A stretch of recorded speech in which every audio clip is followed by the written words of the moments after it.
Bismillahirrahmanirrahim. Assalamualaikum warahmatullahi wabarakatuh. Bertemu lagi dengan mata pelajaran fisika. Kali ini Ibu akan membahas materi pertama di kelas 12, yaitu tentang listrik statis.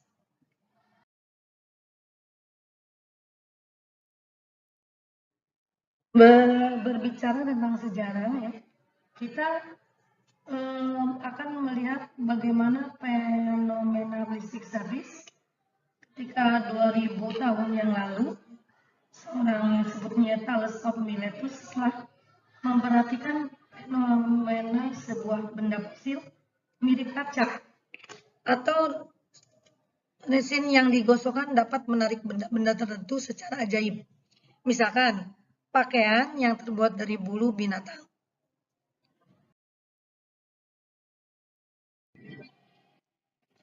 Kita masih membahas sejarah, ya. Kita lihat pada tahun 1600 William Gilbert menamakan gejala batu ambar dan gejala apapun yang serupa sebagai elektrik. Itu dalam bahasa Yunani. Biasanya disebut dengan batu ambar atau disebut dengan elektron atau dalam bahasa Indonesia disebut dengan listrik. Pada tahun 1700 seorang ilmuwan bernama Dufay menunjukkan bahwa adanya dua jenis gejala kelistrikan dengan kata yang lain yang disebut dengan resinos dan pterus.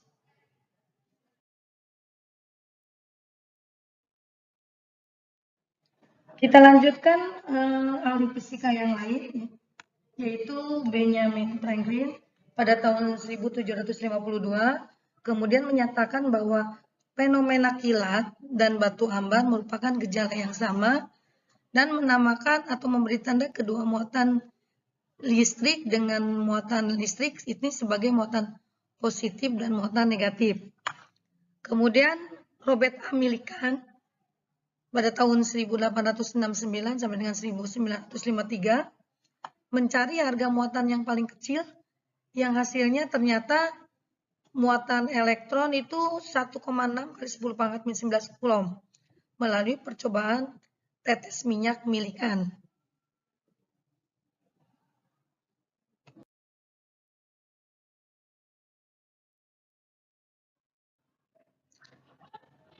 Penyebab gejala listrik statis beberapa ada. Yang pertama yaitu setiap benda terdiri dari muatan-muatan listrik seperti proton dan elektron. Benda yang tidak memiliki muatan adalah benda dengan jumlah muatan negatif dan positif yang seimbang, sehingga total muatan netral atau dikatakan nol. Muatan listrik dari benda dapat berpindah jika berinteraksi dengan benda yang lain, misalkan dengan cara digosok. Contohnya kaca digosok dengan kain sutra, kemudian penggaris digosokkan ke rambut.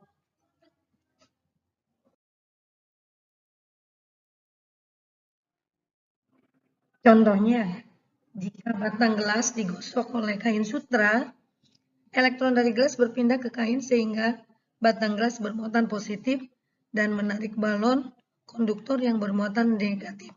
Ini kita harus didemokan, ya anak-anak.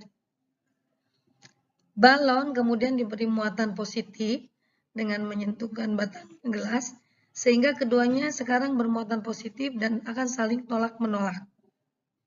Kemudian jika batang gelas digosok oleh bulu hewan, muatan positif dari batang gelas berpindah ke bulu hewan sehingga batang gelas sekarang bermuatan negatif dan akan menarik balon konduktor yang telah bermuatan positif.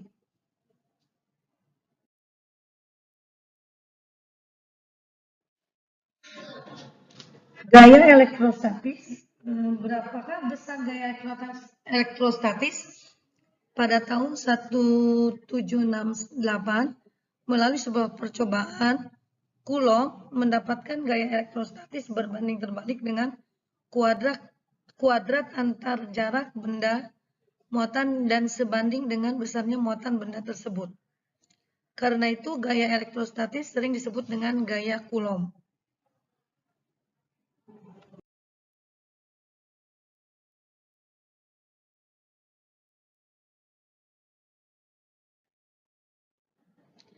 Hasil percobaan Coulomb yang kita sebut dengan hukum Coulomb melalui persamaan bahwa gaya itu sebanding dengan kedua muatan Ki A dan Ki B dan berbanding terbalik dengan kuadrat jarak atau R kuadrat AB, di mana K itu merupakan nilai konstanta di elektrik listrik yang besarnya 9 × 10⁻⁹. F itu adalah gaya Coulomb, biasa disebut dengan gaya listrik. Ki A adalah muatan pertama dan Ki B adalah muatan kedua. Kemudian RAB adalah jarak antara kedua muatan atau Ki1 dan Ki2, jarak dalam meter.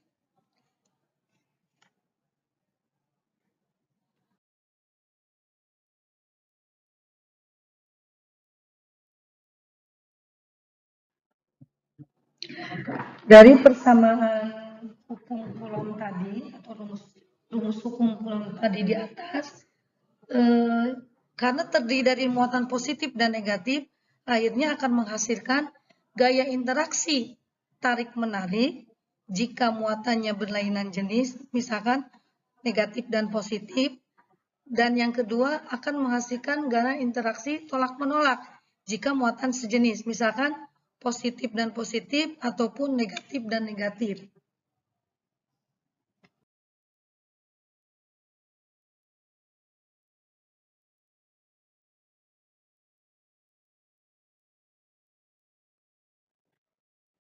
Bagaimana jika gaya elektrostatik jika muatannya lebih dari 2, misalkan untuk 3 muatan? Berarti kita akan memberlakukan prinsip superposisi atau penjumlahan atau bisa juga pengurangan. Di mana hasil gaya tersebut biasa disebut dengan gaya resultan yang dialami oleh Ki1, Ki2, dan Ki3, di mana kalau kita jumlahkan, misalkan FR resultan gaya sama dengan F12, F13, F14. Jika yang ditanyakannya adalah gaya Coulomb pada gaya F1.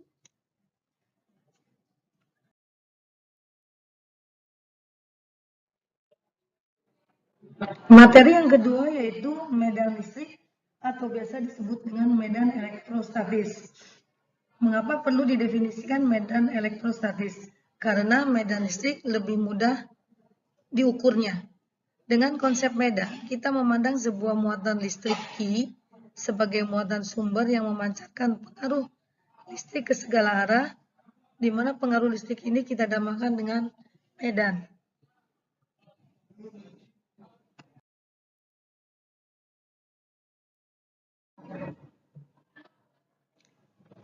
Medan listrik yang kita pelajari terdiri dari dua muatan dari sudut pandang medan listrik. Misalkan yang merah muatan sumber, muatan negatif. Kemudian kita pasang muatan uji, yang muatan yang biru dengan muatan positif misalkan. Maka otomatis muatan uji ini, yang positif ini akan tertarik ke muatan sumber yang negatif. Itu yang disebut dengan medan listrik, di mana akan masih menghasilkan pengaruh gaya listrik atau gaya Coulomb.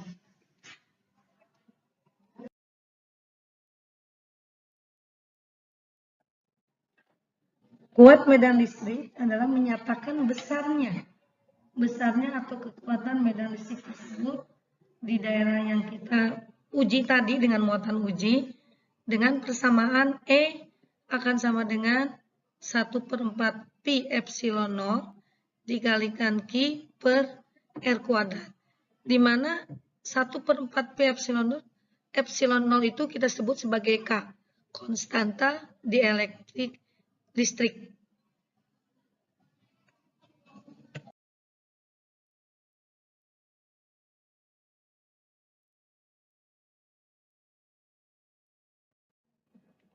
Jika sebuah muatan lain, misalkan muatan uji yang lain atau Q0, ditempatkan pada titik tersebut, maka besarnya muatan tersebut akan mengalami gaya elektrostatis yang besarnya F sama dengan Q0 dikalikan E. E itu yang biasa disebut dengan kuat medan listrik.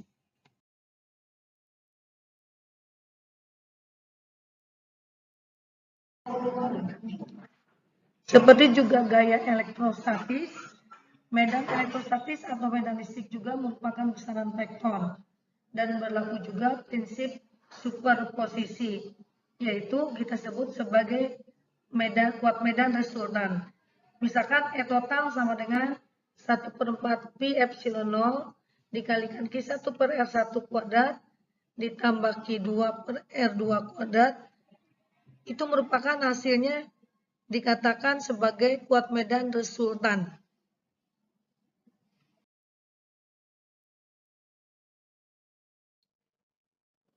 Jika muatan lebih dari satu, maka medan total di suatu titik adalah penjumlahan dari seluruh medan akibat dari beberapa muatan. Ingat bahwa fenomena elektrostatik yang kita bahas ini adalah merupakan muatan titik.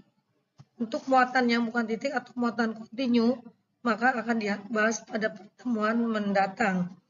Demikian materialistik statis kelas 12 MIPA. Semoga bermanfaat dan tetap semangat belajar fisika. Kurang lebihnya mohon maaf dan terima kasih. Kita bertemu kembali di video pembelajaran selanjutnya. Alhamdulillah, billahi taufiq wal hidayah. Wassalamualaikum warahmatullahi wabarakatuh.